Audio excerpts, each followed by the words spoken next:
now on to game 2 after a very dominating performance in game 1. Not much they could do. So here, obviously the VOD started too soon. We have standard bans. We have an Aurelia first pick though. Now this can be flexed either top or mid, but Doinby does play it and he has shown that he's been very, very good on it. So since it got through, they're taking it. Diana here. Will we see a Yasuo or Shanks? I highly doubt it. But we see a Diana here. They'll probably take the Varus too. Or the Ashe. Okay, Diana Ashe is good as well because you get the ultimate on one person and then Diana can easily Q to them, which means she can E and then it is reset. If they flash, she can E back after them as well. From the side of the... Oh, Lilia. Oh, no. It will probably be Viego. I mean, it could be Xin as well, but they'll probably just lock in Viego here. Just because Viego on 11.15 was just completely broke. I mean, he's still completely broken, to be honest. Like, the champion is so strong. And then the cannon comes out. That's fine. So this is the thing with FPX. They're always playing around drafting their top side first. So that they get their bot side the best kind of matchup so that they don't get punished. Because obviously if your bot side get punished in the game in the current meta right now, then it's very hard to actually do anything because you lose complete control of the bottom side of the map. Oh, we do actually see the Yasuo come out though, like we predicted. Like, okay. So the Ashe also has a lot more value here. So now what they want to look to do is ban out the Aphelios for the side of WE. I think if they leave Aphelios to go through to FPX again, they're completely griefing. Aphelios, they could also ban Varus so that it doesn't have that kind of poke potential into the Ashe. I can't see it happening, but maybe they will. And then they'll force them to go to less than tier 1 champions, which could potentially give them the edge. Now, they do ban the Rel away. Again, Yasuo, Diana, and Rel on the same team is disgusting. Here we'll probably see Varus or Ezreal. Ezreal will be a good ban here as well due to the fact that he can get away from the Yasuo Diana combo, which is not something you want in an ADC, but Jinx can also be good into that comp too, so any of those bans could potentially come through. They ban the Alistar away.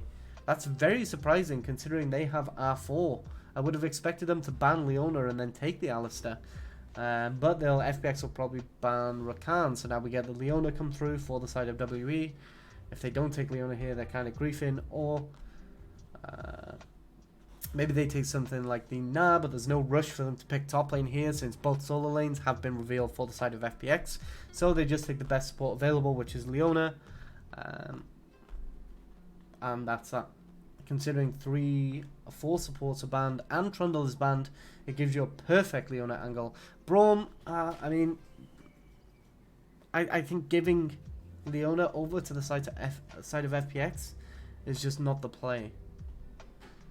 Obviously, Braum can shut down their engage, but the Yasuo gets in instantly from the Diana, so as long as Diana plays it properly, obviously Leona will come through here. It's the only choice available.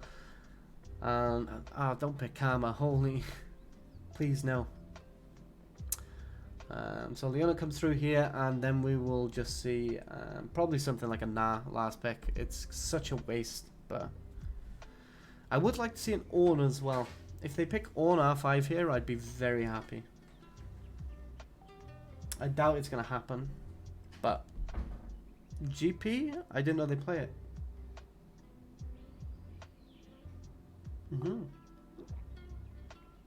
So GP instead. You know, I actually favor WE's comp here. I actually think WE's comp is much easier to execute. And it has better scaling. Yeah, I think it has better scaling. Like Yasuo and Gangplank in a team fight.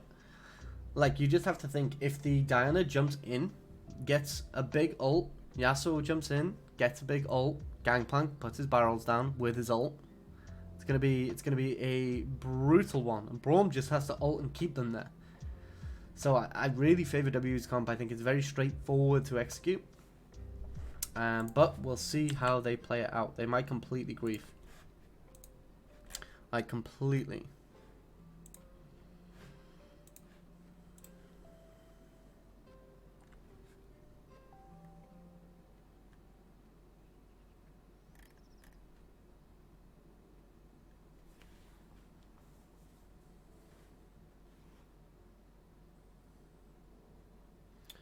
Right, so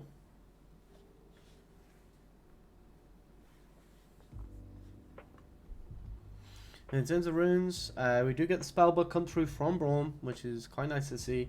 Now again, both teams have a huge team fight, don't get me wrong, but I just really prefer the side of WE. I think it's just easier to land. Like, on the side of FPX, there's multiple things you need to do. You need to get the cannon to ult, which if he gets in range, great, but if he gets slowed by the Ashe from a W, then that's not great. Then obviously the Aurelian needs to be able to get a really nice ult off to offset everything, and then Leona. I mean, Leona's only job this game is to lock out this Yasuo. But we do see them hit level 2, exact same point. Shanks does actually hit the tornado on Doinby though. And I mean, top lane is going fine. I mean, GP is level 2, but Kennen still has a massive amount of trading power. Tian is actually here. Maybe he looks to do something, but it's very, very obvious what Naguri is doing, and maybe Breathe will live here. Tian is coming in, and Breathe is just going to run down Naguri if they continue like this. It's just really not worth taking that fight. Really nice kind of diffusal from Breathe around that gank, though. It's a lot of the...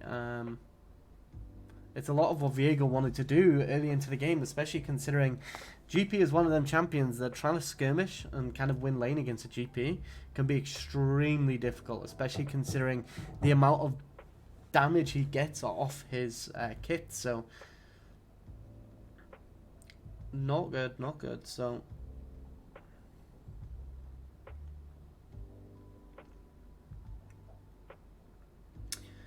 Beishang just allowed to just walk in and clear away this Krug camp. There's absolutely no vision on the map right now. And now she'll go and just take that crab to clear away the entire bot side, to be honest. The Ashbrom do get a reset off here. They were only really staying there for that prio for the Diana, so now they're just going to back off. Vega walking into mid lane right now, but I don't think he's going to actually be able to get anything off in this fight. Although maybe. I mean, Doinby does manage to land an E as well. He does manage to get the Yasuo flash actually, but they don't quite manage to kill him. I mean, they do get Yasuo's flash and exhaust, so that was actually very, very good. It's good W from Tian. But Beisheng just going to clear all of his camps away now.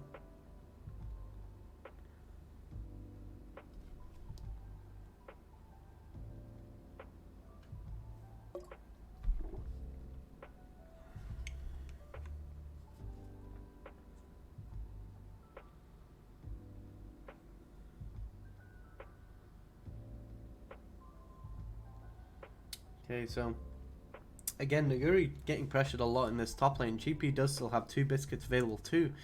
No real need to use them just yet. But one of the things you can see that he's doing very, very well, he's putting his barrels down here, and then, you know, he can now just instantly put one in this area and it'll pop straight away as long as he autos that first barrel. So it's kind of like a safety barrel, and what you do as Gangplank is, as you're walking up the lane, you slowly put them barrels further and further up, and especially after you get a kill, you can then be in a position to 1v2 if the jungler comes as well. But again, a nice gank, return gank from Tian. Now the reason why this gank was so good too is because they know that Yasuo had no flash or exhaust. So one of the big things when you are playing against this kind of Diana Yasuo matchup is if you shut the Yasuo out of the game early enough, then it doesn't matter if Diana gets a good ult. The Yasuo jumps in, he doesn't manage to get enough damage off, and then he instantly dies as soon as he gets targeted again.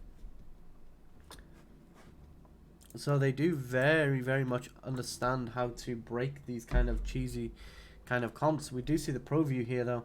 There's a pink in this brush, so they're safe, and you know, he instantly manages to get another really good W, and really just go straight after him. I do like to see those timers though in the chat being posted. Who was typing them? Because Doinby used to do it. He still does it. It's still Doinby. So this guy not only has the ability to play these highly mechanical champions, also keeps track of all timers in the chat too.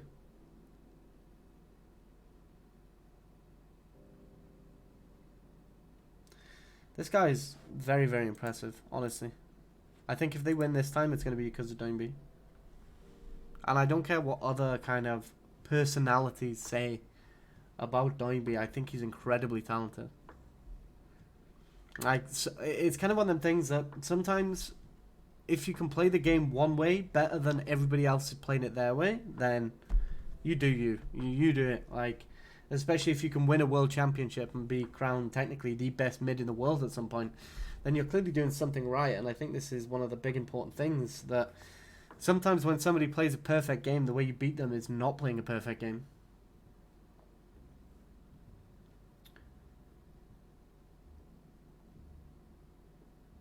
So they do manage to just get this dragon. Crisp is walking up to try and do something, but there's not really anything he's going to be able to do. Now this is actually really, really important for the side of WE though. Due to the fact that they've got this ocean very, very early, it means they can potentially get a very early soul. Now, you know, we did spawn a Infernal as a second one, which Infernal would have been nice in this kind of comp, but, you know, a Mountain is also very, very good. Let's just hope it isn't Cloud, because nobody likes Cloud. Like, nobody likes Cloud. I mean, it's actually pretty good with their comp, I'm not going to lie. Any Soul is good with their comp, which is why the Diana has focused it, but I just hate Cloud Soul. Like, I just don't really like it. I feel like the ultimate cooldown is kind of pointless. And, I mean, like, 35% overall CDR, not haste, on your ultimate is great, don't get me wrong, and it is going to be very good for their team, but they just need to play around when they get their ultimate. Like, shaving their seconds off, like, just don't start a Baron fight when you know you don't have ultimates available. But we do see this engage in bot lane by FPX, and they're running them down. We do see the GP ultimate come in, but it's really not going to be enough. We see a cleanse come out of Varus, and will he finish it? He does. A 2v2 kill, like double kill on bot lane. Now that's impressive. Now here we see the Diana ult into the Yasuo. Tion does go back in though, and Beisheng just instantly gets popped out. There's just really nothing they can do. Like, the Yasuo got really hard targeted early into the game by Tian, and Tian's really, really impressive this game.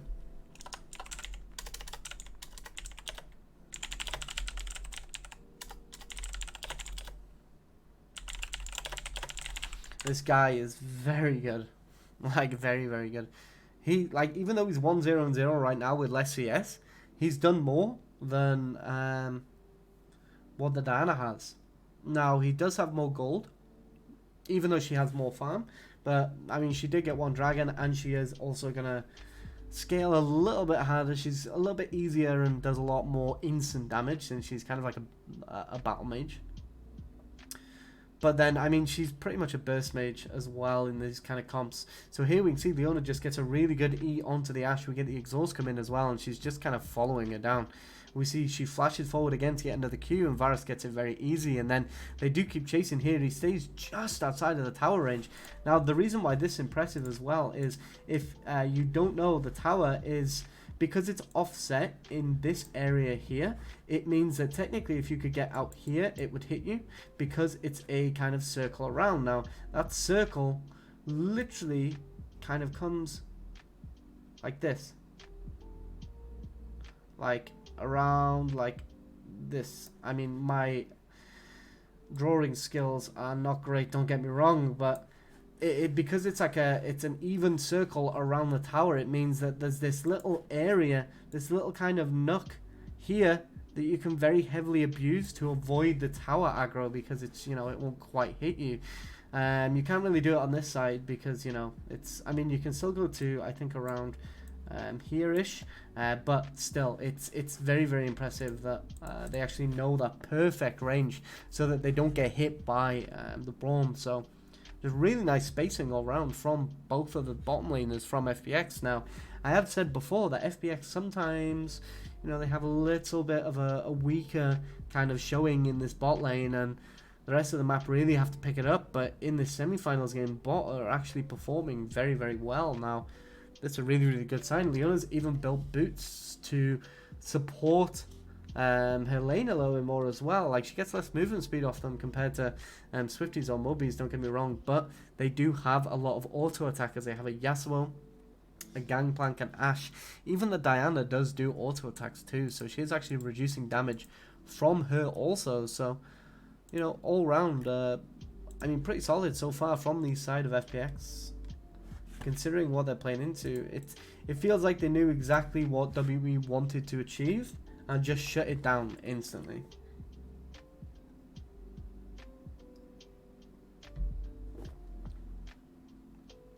Nicely on an ult into the EQ. Doinby gets his ult off too, so really multiple marks. Obviously, shame she couldn't keep chasing there, especially considering she had a mark on the Braum. Nice sidestep there though to dodge his Q.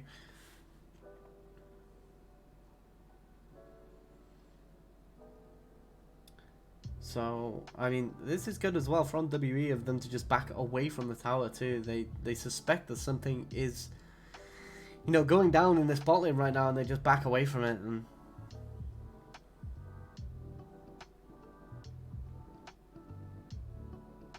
we do see a TP coming in from Doinby though. He just wants to keep going. Ashe just used their flash as well, so he did use his Q to get in range though, unfortunately. Ashe does die to Tian, and this fight is going on. This is looking pretty bad now for the side of FPX though, considering the Yasuo is also here, but Tian does get taken down by the Diana. Oh, unfortunate. Oh, amazing play from Doinby. That was clean as fuck. That was so clean. Like, to use his Q to reposition to get in range for his W was so good. And this is what I said before. I feel like Doinby can play these very mechanical mid laners as well. Things like Aurelia and TF. And this just goes to show he's having a very good game. Even though it doesn't really look as impressive when you look at his stats, it's still a very, very good game right now.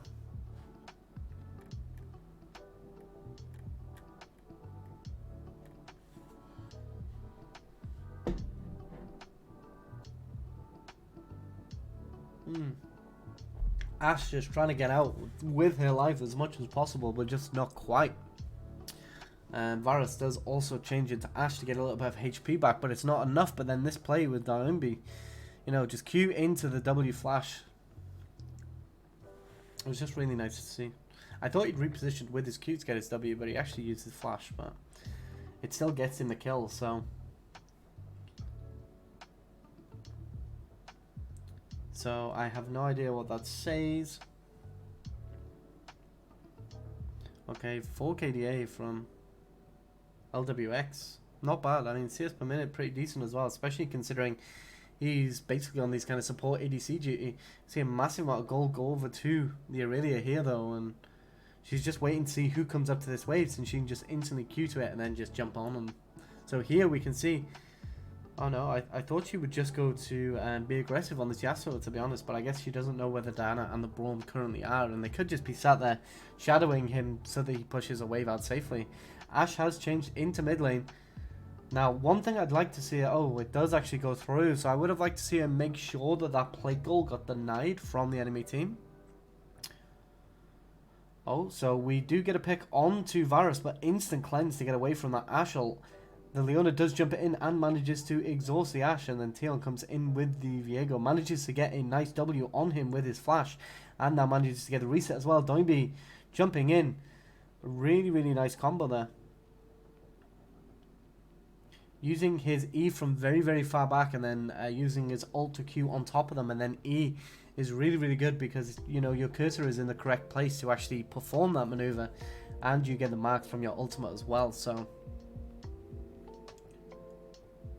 Oh, Tian does kind of get caught there, but he's just going to instantly go into his camouflage and then just get out straight away.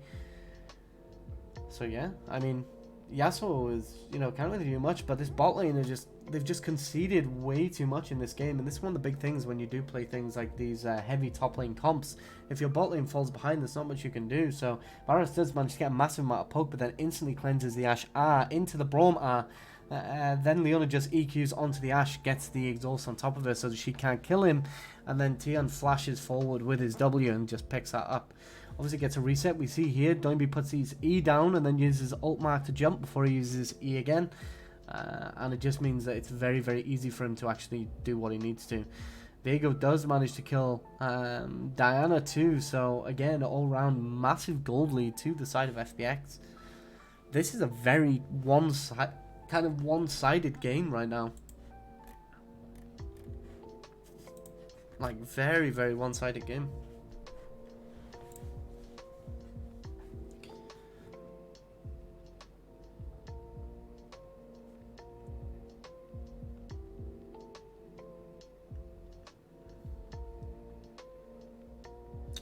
Oh, the Ash Arrow from downtown does manage to get on top of him, but Leona does get a really good ult, but it doesn't matter.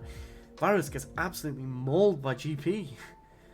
This is the thing with Trinity Force as well, and instantly into a barrel combo too. So good from the side of the GP.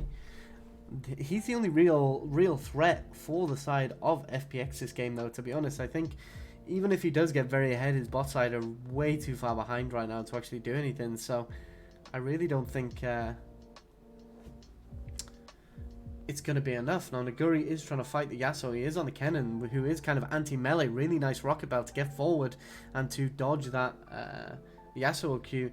Does obviously get exhausted, so he can't really continue committing that. But, you know, this Yasuo is just really not in this game. And so, at the start in the draft, when I usually say, is this a Yasuo angle, it usually implies that the person knows how to play Yasuo. Now, when you get, like, Showmaker playing Yasuo, then he plays it extremely well, but Shanks just really isn't really doing that much right now. Now, obviously, he might have just had a bad early game, but we'll see. They managed to crack open tier 1 mid completely free. I mean, well, they lost Naguri, so it's not completely free, but they also get top tower too, so the punishment from the side of FPX.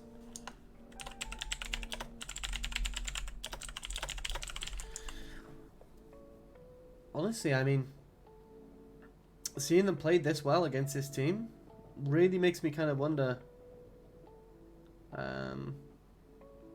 what is gonna happen at Worlds, because I mean this game, considering it's the semi-finals against WE, who have, you know, proved themselves to be able to beat EDG. Like, I mean, they were playing much better than, don't get me wrong. If we look at the context of the game, it's like they're really not performing at the same level they did in that game. But overall, I still think pretty strong all around, to be honest. Now, this was the Ashel. I love these animations. They're so good. So this was the Ashel that she managed to get onto the Varus, and then GP puts his E down straight away, instantly gets a barrel combo, and just kind of goes nuts.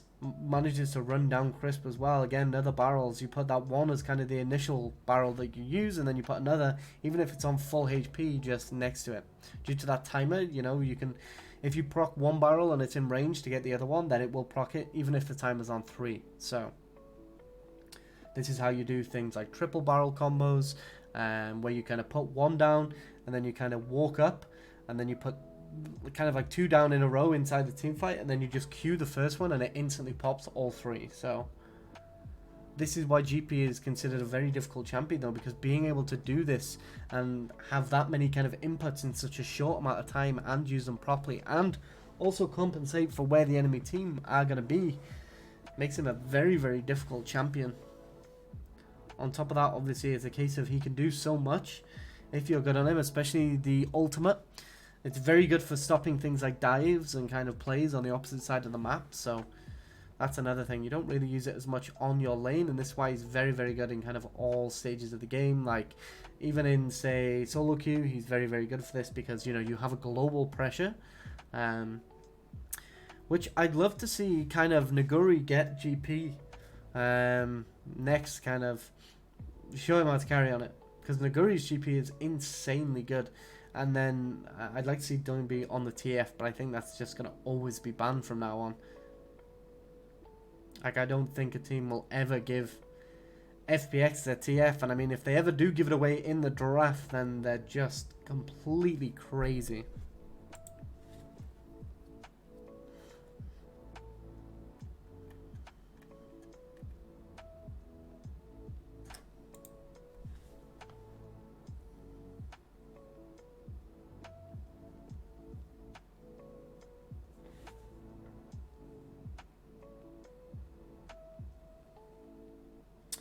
So the Yasuo instantly has to flash away from that W from the Viego. I mean, at this point of the game, they have such a huge goal lead again, and they're just looking to snowball this game out. The Yasuo is kind of useless, and for the side of WE, if I'm playing WE in this game, one of the main things that they need to do is they need to slow this game down massively, because this GP needs to get fed. Now, he needs another 1, if not 2 items And he'll start being able to carry these team fights. Now he is resetting. I wonder what he's going to actually pick up on this reset.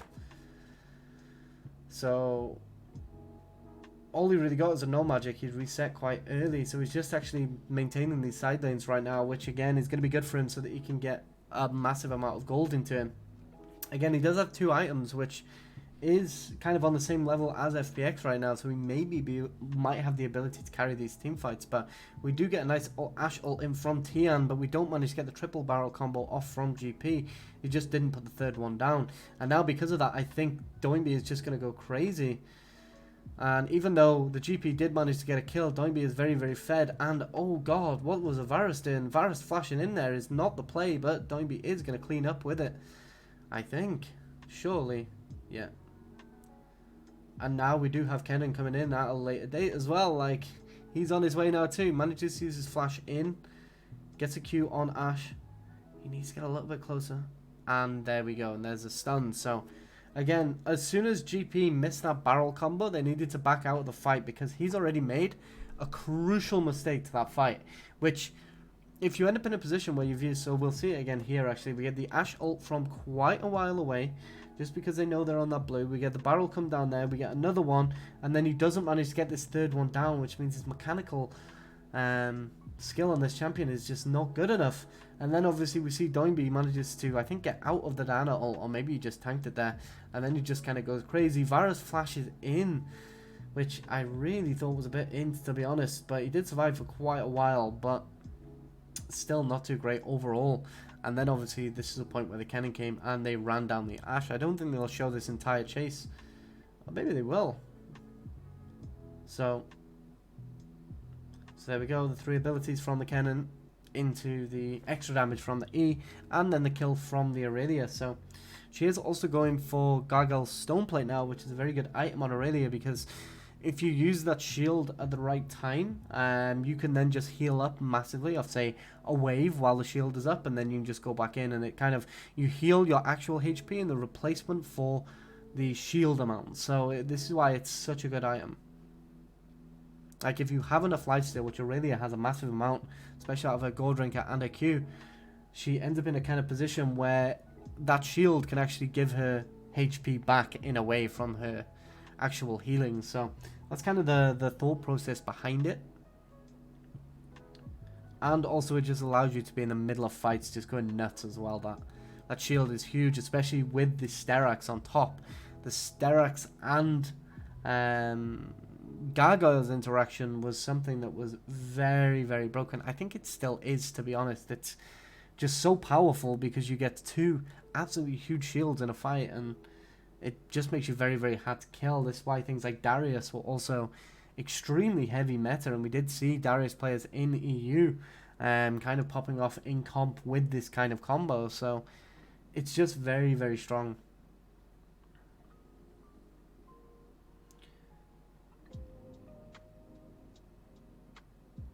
So they're just going to look to push this mid tower out. They can't really do it. They don't have enough minions. Kind of unfortunate that they didn't just kind of all pile on the tower.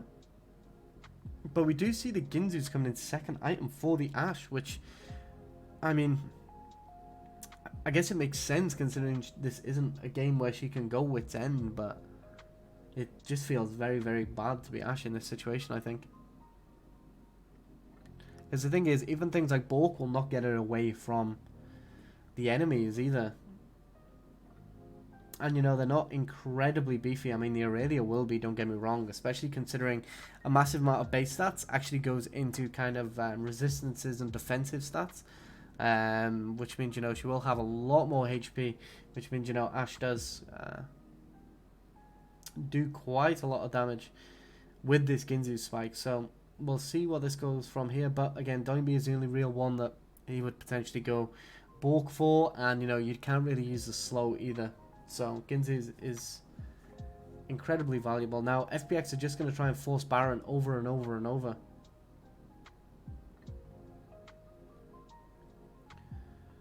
But Doinby is in the back line.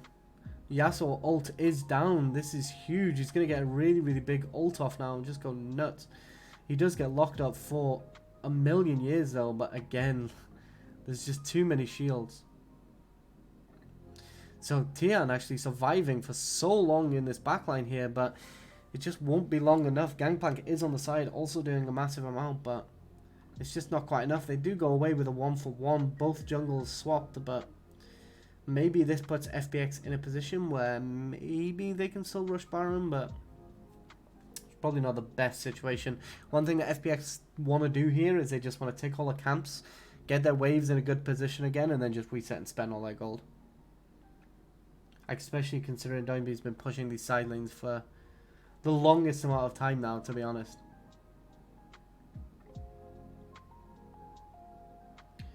Not using his E to...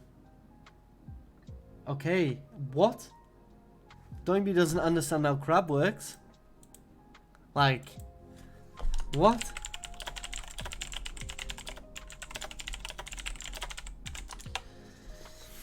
It's kind of weird, to be honest. Like, he used his E after the shield had already dropped. Now, the thing with Scuttle Crab is if you stun it, or you use CC on it, or displace it at all, the shield just gets completely deleted. It's just gone. So it's like, what? Like, excuse me? Unless he didn't have it because it was on cooldown, maybe. But that's the only reason I can see.